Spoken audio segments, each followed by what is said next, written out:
It isn't a surprise, given the fact that there has been tension between these two men for months. There's certainly been rumors for quite a long time, going back to last summer even, when we saw Rex Tillerson having to come out before the media to deny that he had called the president a moron in public, or rather in a public setting, sort of a closed-door meeting. So certainly it's been since that time that there has been this kind of differing approach to foreign policy. I think most notably when we saw the announcement and the acceptance of Donald Trump, where he said he would meet with the North Korean leader Kim Jong-un, and it seemed to catch Rex Tillerson, the former now Secretary of State, who was on a trip in Africa, by surprise. Really just showed the sort of vast difference of opinion and distance between these two men. And then most notably, we saw it just yesterday when we saw Rex Tillerson very strongly pointing at Russia for that UK nerve agent attack, but seeing the White House taking a very different approach. It was very clear that the president did not see Rex Tillerson, who's someone who is representative of his views. And now we have on Twitter the president confirming this just 10 minutes ago, saying Mike Pompeo, director of the CIA, will now become the new Secretary of State. Now, who will replace Mike Pompeo is now will be the first woman to head that spy agency, Gina Haspel. She was the second in command. And this is also significant because this is someone that really the president seems to have trusted. He's had intelligence briefings from not only Mike Pompeo, but also this woman as well that will be now leading this spy agency. So this is certainly a significant shakeup, one that we didn't see coming per se today, but certainly that we saw some signals was in the works. And this, of course, comes at a critical time, if ever there was, at a time when the US, the State Department, one would imagine, would be embarking upon preparations for this amazing meeting that is due to take place between a sitting US president and a leader of North Korea for the very first time in history, at a time when the State Department is lacking in many heads of departments. And now they're going to have a new head of the entire department who's just switched over from domestic policy. Well, Martine, I think you hit the point exactly on the head in terms of why I think this might be happening now. This is an attempt by this White House to try and solidify in advance of what they see as the opportunity of a lifetime that they don't want to see squandered.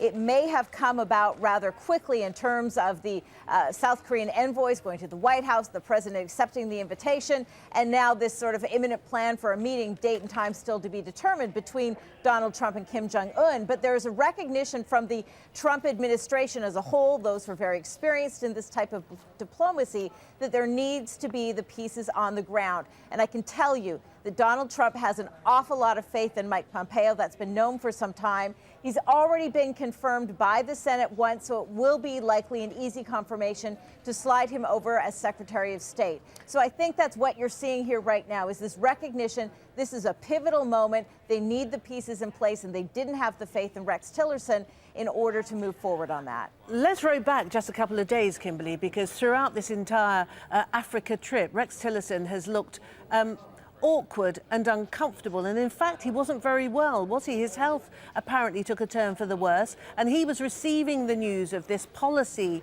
this massive policy announcement along with the rest of the world. There didn't seem to be any kind of inside track that he was part of. Right. And 2 points to your question there. Let's start with the health issues.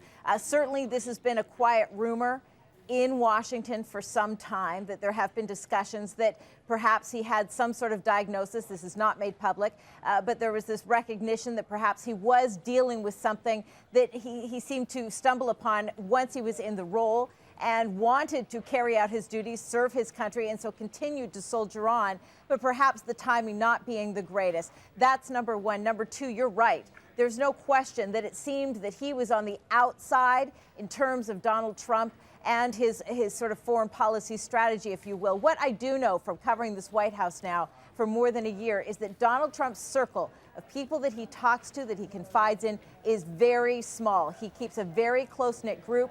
of those that surround him and advise him, and it really made it impossible for Rex Tillerson at times to penetrate. As well, you have to remember that they're very different men in terms of their management styles. Donald Trump works in chaos. He thrives in chaos. He gets energy from chaos. And so he likes to keep a kind of active state. This was not how Rex Tillerson operates. I can tell you from people that have worked with him, he's very methodical. He likes to have things organized and laid out. And the two management styles, the two just simply clashed. And so as a result, this is what we're seeing now, this manifesting itself in the announcement that was first broken by the Washington Post, now confirmed by Donald Trump himself on Twitter, the fact that he has replaced Rex Tillerson, something we expected to happen but didn't know when, now being replaced with Mike Pompeo. And now we will have the first woman, if confirmed, to head up the CIA. But I'm just thinking, in this year, just over a year in which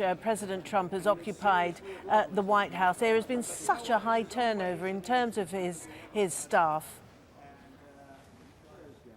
There's been a high turnover, but we've seen it before. I think that there is this perception among many, especially younger people who haven't seen this before, and now I'm dating myself, but I've been covering Washington for 2 decades. And I can tell you, we did see this early on in the Clinton administration, which I came in on the tail end of.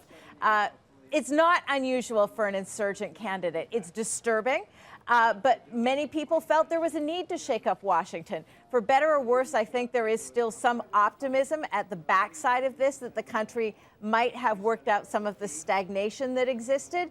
But yes, you're right. This is a White House that is functioning kind of with half its staff at many times. We've seen, no question, in this year, a record number of people departing for various reasons, whether it be security clearances, whether it be the fact that they simply weren't qualified, or they couldn't take the kind of atmosphere and management style that Donald Trump seems to conduct. It's an intense place. You can feel it the minute you walk in.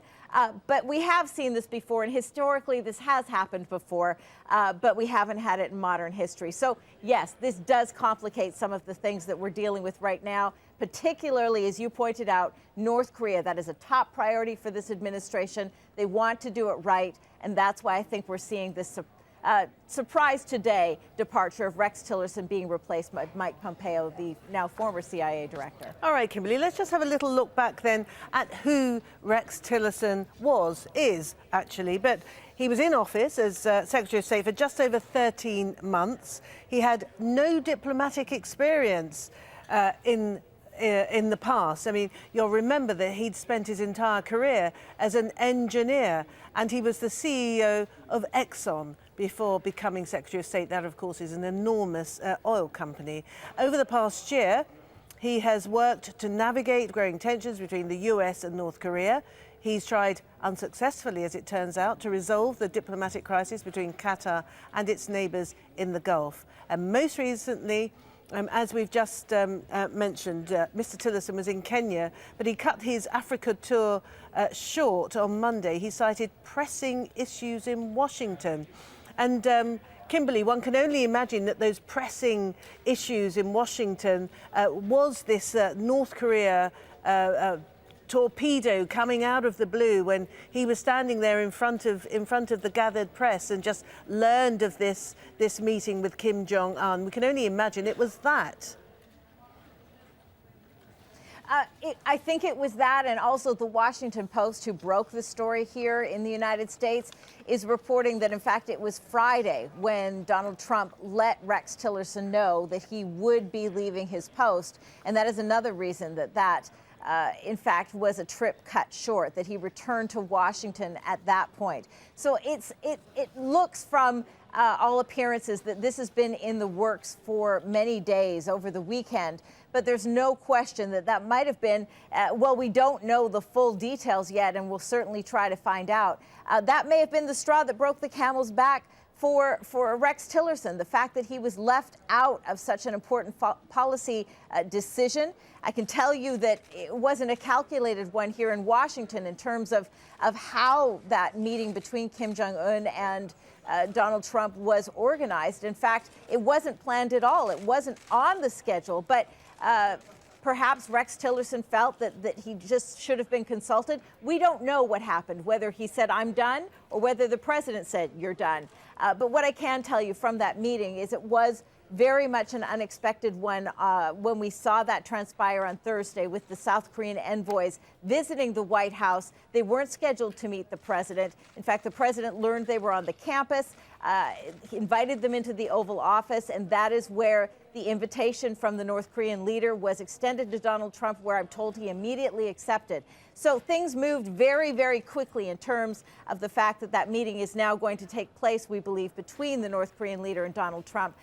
But again, looking at it from the outside, from a person who's had a fair amount of animosity between Donald Trump and the Secretary of State, Rex Tillerson, you can see why that might be something that would be the final straw for someone who had already had extreme tensions. Indeed, and throughout the entire term so far, the State Department has constantly felt out of step with the White House, and in fact many wondered where foreign policy was actually being hatched. Was it being hatched in the Oval Office, or was it coming from the State Department? I'm just wondering how Mike Pompeo, who, as you've already outlined, he's a Trumpite, he's very close to the president, perhaps will work more smoothly with the style of the president, but he's going to have to get used to the fact that policy, foreign policy at least, seems to be made on the hoof. It's made up on the fly.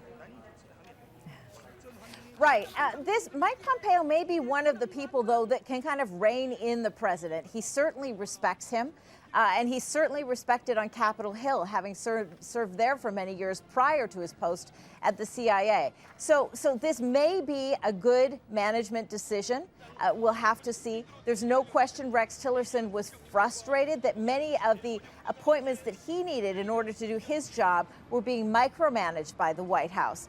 It wasn't just as the White House blames the Senate or the U.S. Congress for holding up some of these appointments, but we're told that it was the White House itself that seemed to want to micromanage the Secretary of State and all of his actions within that department. That certainly paralyzed his ability to do his job. Certainly the president has been very happy with the way Mike Pompeo has run the CIA up to this point. We are told that he enjoys the briefings that are delivered by Mike Pompeo. These are things that happen daily at the White House. There is always, if you look at the president's schedule, the president receives a daily intelligence briefing. So we're told that often that he requested that Mike Pompeo deliver it himself. This is someone the president trusts. This is certainly someone that you need heading up a post like the State Department. It's expected that he will be easily confirmed by the Senate, given the fact that it's happened once already. So certainly it appears, again, that this is a White House that recognizes when it comes to North Korea, there is an imminent meeting that could break history, could make history. There's only one opportunity to do it right, and it appears that they're now putting the pieces in place in order to achieve that. All right, for now, Kimberly, thanks very much for that.